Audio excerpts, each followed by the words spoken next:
Namaskar. Myself Rajendra Dutt Parashar from Leelavati Vidya Mandir, Delhi.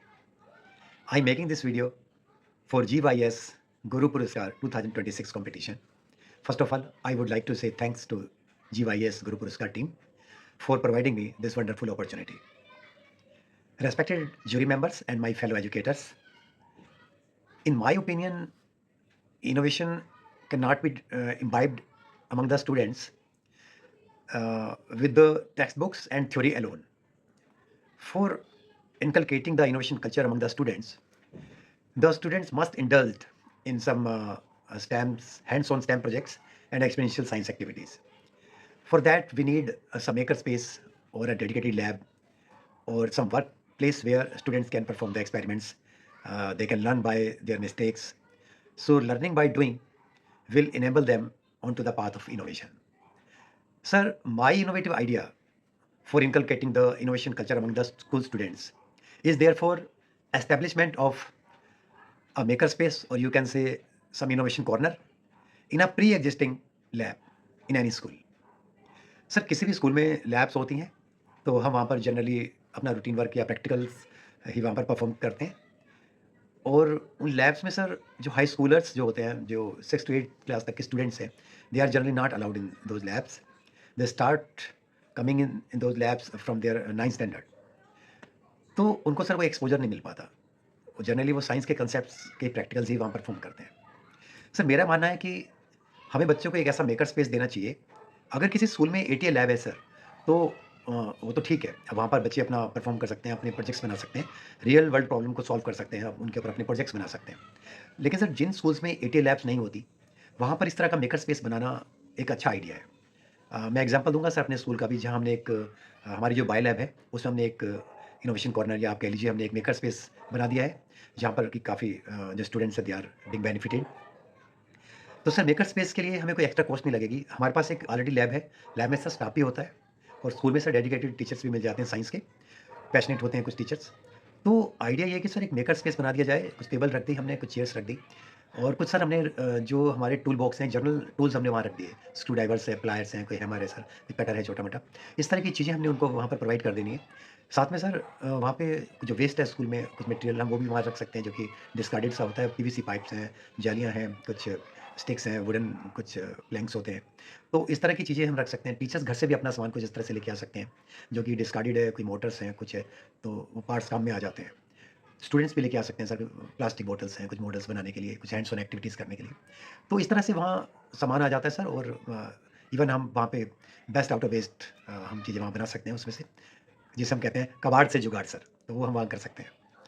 तो अ, इस तरह की फैसिलिटीज़ देने के बाद सर वहाँ पे स्टूडेंट्स हम जनरली अपने क्या कर सकते हैं कि जो हमारा 0 पीरियड है सर वो काफ़ी लंबा भी होता है।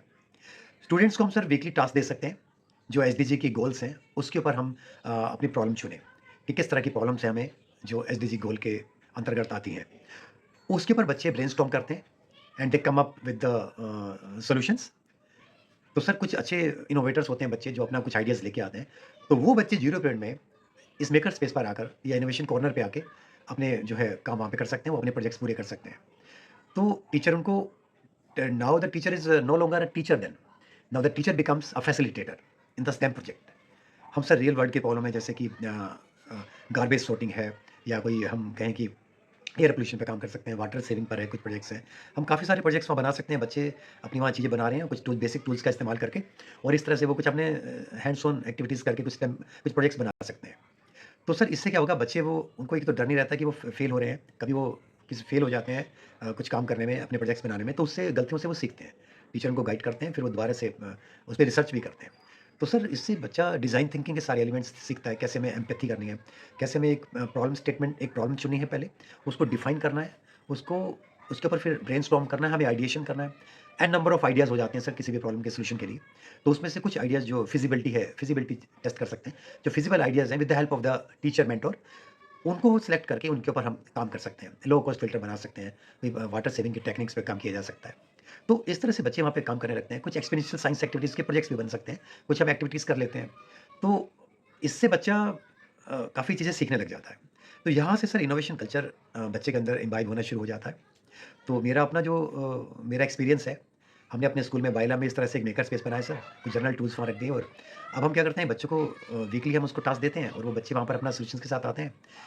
हम उनको वहाँ फैसिलिटेट करते हैं सर और बच्चे अपनी चीज़ें बनाते हैं। तो सर हम देख रहे हैं एग्रीकल्चर की फील्ड में गार्बेज सॉर्टिंग करना हो, कोई डस्टबिन बनाने हैं, कुछ स्टेम हैंड्स ऑन प्रोजेक्ट्स पे तो बच्चे अच्छे काम कर रहे हैं। और अब जब वो सर इस तरह से अच्छी चीज़ें बना लेते हैं, अच्छे प्रोजेक्ट्स बना लेते हैं, इन्हीं प्रोजेक्ट के साथ सर हम फिर चले जाते हैं टेक कॉम्पिटिशन्स में। हम सारे बहुत सारी कॉम्पिटिशन्स में हम लोग पार्टिसिपेट करते हैं सर। सीबीएसई साइंस एग्जीबिशन है, डिपार्टमेंट ऑफ एजुकेशन दिल्ली की साइंस एग्जीबिशन्स होती हैं, यूथ आइडियाथॉन, हैकाथॉन, अटल इनोवेशन मिशंस, एम की भी काफ़ी स्कूल इनोवेशन मैराथन वगैरह होती हैं सर, हम उसमें पार्टिसिपेट करते हैं। और सर पार्टिसिपेट कर के बच्चे सीख रहे हैं और काफ़ी इवॉल्व हो रहे हैं। अब हमारे बच्चे बहुत अच्छे प्रोजेक्ट्स बनाने लगे हैं। अब वो प्रॉब्लम सॉल्वर हो गए बेसिकली। तो सर मेरे स्कूल में पहले 30, 40 then 50 now I am having more than 200 students at my maker space. तो वो बारी-बारी से वहाँ पर आते हैं और अपना-अपना वो काम करते हैं। तो सर कोई जैसे स्कूल की कोई बेल को के ऑटोमेशन के प्रोजेक्ट पे लगा है, कोई स्कैरीक्रो बना रहा है। तो सर मैं आपको बताऊँ कि अभी हमारे 1-2 प्रोजेक्ट्स काफ़ी हमने एक प्रोजेक्ट सर बनाया है, हमने नेचुरल फाइबर बेस्ड फ़िल्टर्स बनाए हैं सर, जो कि HEPA फ़िल्टर को रिप्लेस कर सकते हैं। और ये हमारा जो प्रोजेक्ट है सर, इसके लिए हमने पेटेंट अप्लाई कर दिया है। We are waiting for the patent and one of our project is under student innovator programme by NITI Aayog. तो सर ये सारे बच्चों ने यहीं पर मेकर स्पेस में ही काम किया सारा और इतने आगे तक चले गए हैं। हम सर यूथ आइडियाथॉन के विनर हैं in 2024। More than 1 lakh ideas were there and we stood among top 3। और इस तरह से सर हम काफ़ी एलिवेटर पिच वगैरह जीत रहे हैं हमारे बच्चे। बेसिकली तो मैंने ये पाया है कि अगर हम इस तरह से कोई स्पेस देते हैं बच्चों को, जहाँ पर कि बच्चे काम कर पाएँ, तो वो एक अच्छा आइडिया है कि जिससे कि हम उनके अंदर एक इनोवेशन कल्चर है, उसको हम इम्बाइब कर सकें। तो sir this is my recommendation for this theme कि every school must have some you can say maker space so that the students they can work there in their zero period or some vacant period and they can come up with the solution of the various real world problems. Uh, so this is my idea, sir. Now I will share my you can say my maker space. You can all see in this video. Thank you, sir.